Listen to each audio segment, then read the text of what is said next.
नमस्कार. आवाज माझा वृत्तवाहिनीत आपल्या सगळ्यांचं स्वागत. वेळेच्या काही ठळक घडामोडींकडे. लाडका भाऊ म्हणून ओळख असणं गर्वाची बाब, मुख्यमंत्री एकनाथ शिंदे. महापालिका मुख्यालयातील इमारतीत उंदरांचा सुळसुळाट आणि आगामी निवडणूक स्वबळावर लढण्याचे भाजपाचे संकेत. महाराष्ट्राचे काळजीवाहक मुख्यमंत्री एकनाथ शिंदे यांनी आज पत्रकार परिषदेत आत्मविश्वासानं अनेक मुद्द्यांवर भाष्य केले.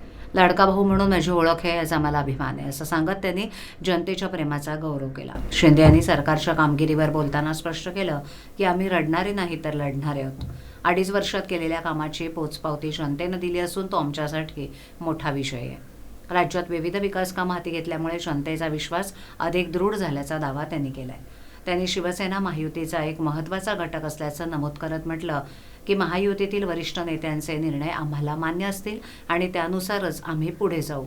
मुख्यमंत्र्यांनी आपल्या कार्यकालात आरोग्य, शिक्षण, शेतकरी कल्याण यांसारख्या क्षेत्रांमध्ये केलेल्या कामाचा उल्लेख केला आणि राज्याच्या विकासाचा अजेंडा पुढे नेण्याचा निर्धार व्यक्त केला. आगामी निवडणुकांसाठी त्यांनी कार्यकर्त्यांना सज्ज राहण्याचंही आवाहन केलं. लाडके भाऊ असतील, लाडके शेतकरी असतील, लाडके ज्येष्ठ असतील, या सगळ्यांसाठी किंबहुना काही आपले रुग्ण असतील, या सगळ्यांसाठी मी काही ना काही केलं पाहिजे अशी भावना माझ्या मनामध्ये होती. कारण शेवटी ते त्याच्यातून जावं लागतं माणसाला, तेव्हाच त्या वेदना कळत असतात. आता श्रीमंत माणूस पैशाच्या राशीत लोळणाऱ्या माणसाला कळेल कसं? सोन्याचा चमचा घेऊन जन्माला आलेल्या लोकांना कशी गरिबी कळणार?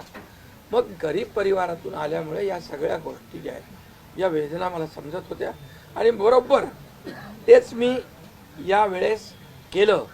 आणि महायुती सरकारच्या माध्यमातून मग आम्ही लाडक्या बहिणींसाठी, लाडक्या शेतकऱ्यांसाठी, लाडक्या बाबासाठी आणि इतर सर्व घटकांसाठी आम्ही सर्व इको सिस्टीम तयार झाली असं म्हटलं तर वावगं ठरणार नाही. म्हणजे परिवारातल्या प्रत्येक सदस्याला काही ना काही सरकारच्या वतीने देण्याचा प्रयत्न केला. काय लोक म्हणतात, काय तुम्ही वाटताय काय, म्हणजे सरकारचं काय काम असतं? सर्वसामान्य कुटुंबातल्या सर्वसामान्य माणसाला सरकार म्हणून काहीतरी आधार मिळाला पाहिजे ही भावना असते आणि मग ती मी पूर्ण केली.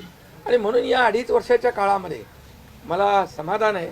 मी खूप आनंदी आणि खुश आहे की या काळामध्ये आम्ही बाळासाहेबांचे विचार घेऊन पुढे गेलो.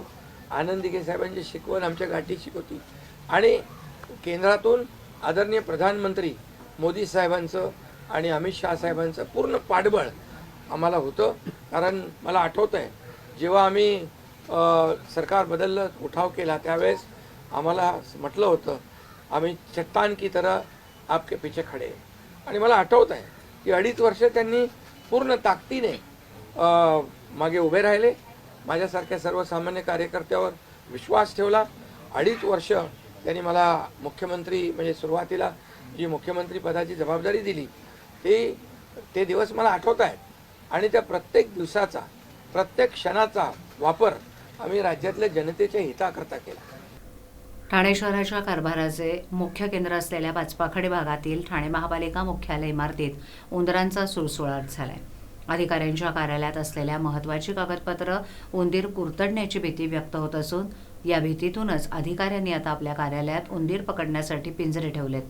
गेल्या काही दिवसात प्रत्येक केबिनमधून 8 ते 10 उंदीर पकडण्यात आल्याचं पालिका सूत्रांनी सांगितलं. या उंदरांच्या सुळसुळाटामुळे अधिकारी आणि कर्मचारी हैराण झाल्याचं चित्र आहे.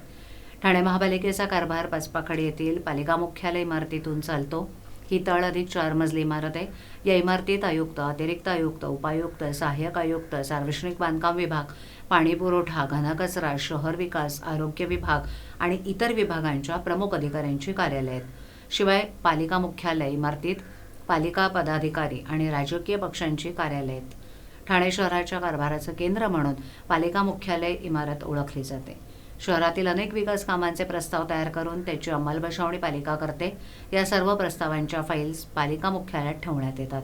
परंतु या फाईलमधील कागदपत्र उंदीर कुरतडण्याची भीती व्यक्त होते.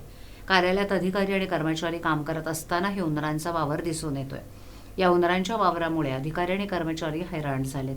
या उंदरांना पकडण्यासाठी अधिकाऱ्यांनी कार्यालयामध्ये पिंजरे ठेवलेत. यात उंदीर अडकला की इमारतीबाहेरील परिसरात सोडून देण्याचं काम कर्मचाऱ्यांना करावं लागतंय. गेल्या काही दिवसात प्रत्येक केबिनमधून 8 ते 10 उंदीर पकडण्यात आल्याचं पालिका सूत्रांनी सांगितलं.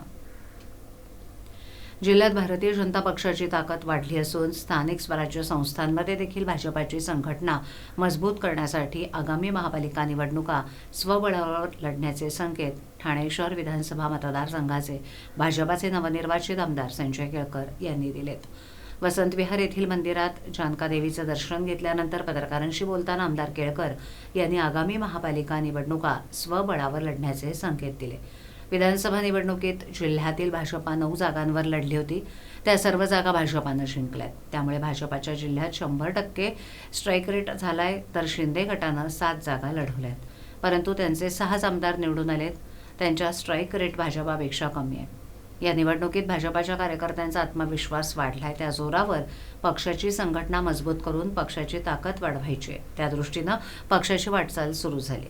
जिल्ह्यामध्ये ठाणे, नवी मुंबई, कल्याण, डोंबिवली, मीरा भाईंदर, उल्हासनगर आणि भिवंडी या 6 महापालिका आहेत. त्यापैकी नवी मुंबई आणि मीरा रोड या महापालिकात भाजपाचा महापौर होता. कल्याण, डोंबिवलीमध्ये युतीची सत्ता होती, परंतु ठाणे महापालिकेत भाजपाचा महापौर झाला नाही. त्यामुळे ठाणे महानगरपालिकेमध्ये भाजपाचा महापौर बसवणं हे आपलं उद्दिष्ट असल्याचं आमदार केळकर म्हणाले. आम्हाला न भूतो न भविष्यती असं यश मिळालंय. त्यामुळे ठाणे महापालिका हद्दीतील भाजपाची संघटना मजबूत करणं, भाजपाच्या जागा वाढवणं यासाठी एकत्रित बसून निर्णय घेतला जाईल असंही केळकर म्हणाले. केंद्रीय लोकसेवा आयोगाच्या परीक्षेप्रमाणेच कोणत्याही स्पर्धा परीक्षेत यश संपादन करायचं असेल तर भावनिक बुद्धिमत्ता महत्त्वाची आहे. सर्व परीक्षार्थींनी या परीक्षांना सकारात्मकतेनं सामोरं जावं आणि त्या प्रयत्नात सातत्य ठेवावं असं प्रतिपादन मुंबई लोहमार्ग पोलीस आयुक्त डॉक्टर रवींद्र शिसवे यांनी केलं.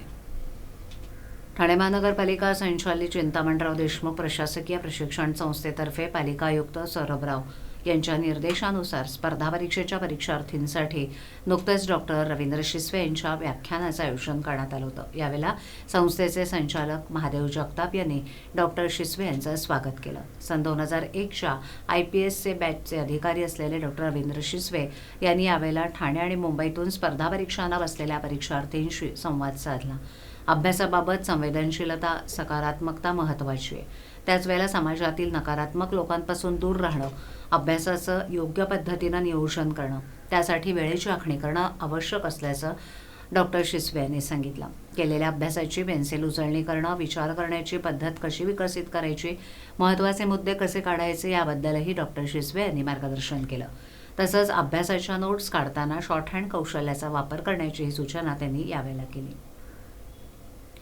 शहरात जून 2024मध्ये प्रथमच होणारे गृहनिर्माण संस्थांचे महाअधिवेशन आणि प्रदर्शन कोकण पदवीधर निवडणुकीमुळे पुढे ढकलण्यात आलं होतं. हे अधिवेशन आता 20 ते 22 डिसेंबर या कालावधीत उपवन तलाव येथील मैदानात होणार आहे. ठाणे जिल्हा हाऊसिंग फेडरेशन आणि सहकार विभाग ठाणे यांच्या संयुक्त विद्यमानं आयोजित करण्यात आले. या अधिवेशनात गृहनिर्माण संस्थांच्या पुनर्विकासात येणाऱ्या विविध समस्या आणि अडचणींबाबत चर्चा तसंच मार्गदर्शन केलं जाणार आहे. ठाण्यात प्रथमच हे महाअधिवेशन भरणार असून या अधिवेशनाला सुमारे 10,000 सहकारी गृहनिर्माण संस्थांचे प्रतिनिधी उपस्थित राहणार असून त्यासाठी ऑनलाईन आणि ऑफलाईन नोंदणीची सुविधा उपलब्ध आहे, अशी माहिती ठाणे जिल्हा हाऊसिंग फेडरेशनचे अध्यक्ष सीताराम राणे यांनी दिली. ठाणे जिल्ह्यातील 34,000 सहकारी गृहनिर्माण संस्थांचे प्रतिनिधित्व करणाऱ्या ठाणे जिल्हा हाऊसिंग फेडरेशनचे अध्यक्ष सीताराम राणे यांनी आजवर गृहनिर्माण संस्थांच्या अनेक समस्या सरकार दरबारी मांडून त्यांचं निरसन केलंय. तरीही गृहनिर्माण संस्थांसाठी मोठ्या प्रमाणात कायद्यात तसंच नियम आणि उपविधीमध्ये बदल होणं अपेक्षित आहे. त्यासाठी हे महाअधिवेशन आयोजित केल्याचं आयोजकांनी सांगितलं. आवाज माझावरील एखादी बातमी पाहायची राहून गेली असल्यास यूट्यूबवर येथे तुम्ही पाहू शकता. तर मग नक्की सबस्क्राईब करा आवाज माझा. आजच्या ठळक घडामोडी शेवटी पुन्हा एकदा. लाडका भाऊ म्हणून ओळख असणं गर्वाची बाब, मुख्यमंत्री एकनाथ शिंदे. महापालिका मुख्यालयातील इमारतीत उंदरांचा सुळसुळाट आणि आगामी निवडणूक स्वबळावर लढण्याचे भाजपाचे संकेत. आपल्या विभागातील काही सूचना अथवा समस्या असल्यास ते आमच्यापर्यंत जरूर पोहोचवा. आम्ही तुमचा आवाज नागरिकांपर्यंत नक्की पोहोचवू. आम्हाला संपर्क करण्यासाठी आमचा पत्ता आवाज माझा 103 साई आदेश नगर, कोलबाड रोड, ठाणे पश्चिम. आमचा दूरध्वनी क्रमांक 7666213141. आमचा ईमेल ID avazmaza.tvnews@gmail.com. तर पुन्हा भेटू याच वेळी याच ठिकाणी काही नवीन घडामोडींसह आवाज माझा वृत्तवाहिनीत. तोपर्यंत नमस्कार.